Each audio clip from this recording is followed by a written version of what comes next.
El gran fracaso de la dictadura cubana. ¿Cómo están, amigos? Bienvenidos a Noticias Importantes. Comenzamos. La revolución ha empobrecido a Cuba en un 75% de su PIB en términos reales. Si restamos la ayuda exterior, el porcentaje es aún mayor.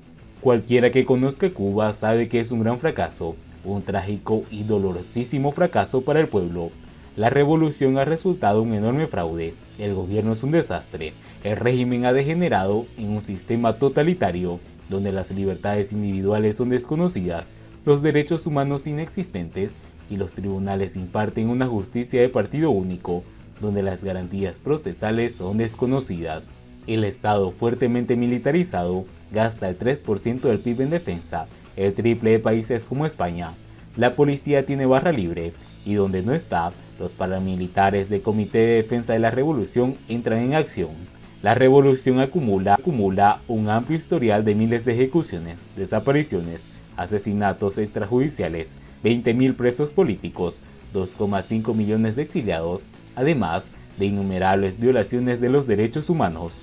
En 2019, Cuba obtuvo la cuarta parte de la renta per cápita de España, cuando en 1959 era semejante. La revolución ha empobrecido a Cuba en un 75% en su PIB, en términos reales. Si restamos la ayuda exterior, el porcentaje es aún mayor. La corrupción es groseramente generalizada, el desabastecimiento es absoluto, las carencias inmensas, la satisfacción de las necesidades más elementales está solo al alcance de los dirigentes del partido o los afines a la dictadura. La economía no merece tal nombre. La medicina, propaganda aparte, carente de medios y medicamentos, se basa en remedios naturales o milagrosos. El sistema se mantiene por la fuerza, ya nadie cree en él, y la inmensa mayoría lo sufren y lo padecen. La dictadura, como otros parecidos, se podría definir como cárceles llenas y estanterías vacías, aunque simultáneamente el turismo, fuente de divisas, es mimado de forma obscena. La dictadura tambalea desde el derrumbe soviético que la sostenía sin rubor. Sin embargo, el régimen resiste, pero su caída es solo cuestión de tiempo. Las tiranías no son eternas. El clima y el carácter jovial de los cubanos, junto con la doble moral que ampara una escandalosa corrupción, ayudan a mantener este gran fracaso.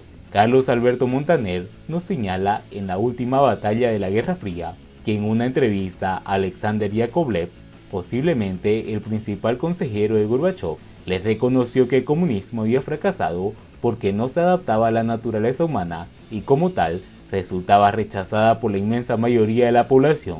Es una realidad incuestionable que el marxismo no ha sido capaz de convencer a la población que tristemente lo ha sufrido. El derrumbe del régimen cubano, tan cierto como inevitable, se producirá como pasó en la Unión Soviética, cuando la única manera de mantener el sistema sea mediante una represión de tal magnitud que el político de turno lo considere, como Gorbachov, tan desproporcionado que se convenza de su inutilidad. El único éxito de la revolución ha sido en el propagandístico, para desgracia de todos los cubanos, ya que Fidel y los suyos nunca conquistaron nada. Fue el ex sargento Batista, un ser tan inepto como corrupto, el que se desplomó sin ofrecer resistencia a Castro.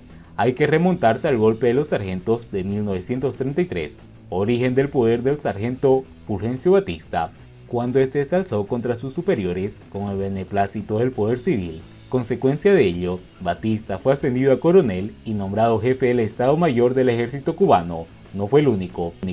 Sargentos en masa ascendieron de forma carnavalesca a las más altas magistraturas castrenses. Todos los oficiales, entre los que habían veteranos del 98, fueron desplazados y expulsados del ejército. Muchos fueron encarcelados y otros asesinados. La ausencia de disciplina y la anarquía fue, a partir de entonces, la norma general. Con el desembarco de Castro, el ejército del sargento coronel Batista puso al descubierto su ineptitud. Nunca tuvo la iniciativa, careció de liderazgo y de competencia profesional. No ejecutó acción alguna de envergadura, en ningún momento aprovechó su abrumadora superioridad numérica, cerca de 60.000 hombres sobre Castro, que inicialmente lo constituían unas cuantas decenas, que, en palabras del Che, era un ejército de fantasmas, de sombras desorientadas, caminando en círculo, acosados por mosquitos, la sed y el hambre. El teniente coronel inglés Arthur Campbell, en su obra Guerrillas, manifiesta que los fidelistas carecían completamente de conocimientos básicos del arte militar. El teniente coronel norteamericano T.N. Greenegg, en su libro Cómo combatir guerrillas, comenta que a los rebeldes les falta todo conocimiento militar. En vano se puede buscar entre los tratados castrenses el supuesto genio militar de Castro del Che, que son productos exclusivos de la posterior propaganda. Vencieron los rebeldes porque enfrente no encontraron a un verdadero ejército mandado por auténticos oficiales y porque no había una causa que defender. La mayoría del ejército no apoyaba al corrupto Batista y prevalecía la inmoralidad en las altas esferas. Los cubanos, que en general no eran fidelistas, sino que estaban hartos de la corrupción del poder, y de ello se aprovecharon los rebeldes, que en palabras del mismo Che, tuvieron que luchar contra su propia falta de preparación física, moral e ideológica. El enorme capital político regenerador que administró Castro durante decenios y que solo la misma providencia puso en sus manos, lo convirtió en un fracaso de enormes proporciones, siendo de exclusiva responsabilidad y de sus herederos políticos la ruina moral, social, política y económica que sufre hoy Cuba. En definitiva, un gran fracaso. Siguiendo con las noticias, Estados Unidos fustiga al régimen cubano por negarse al diálogo con sus artistas a un año del 27N.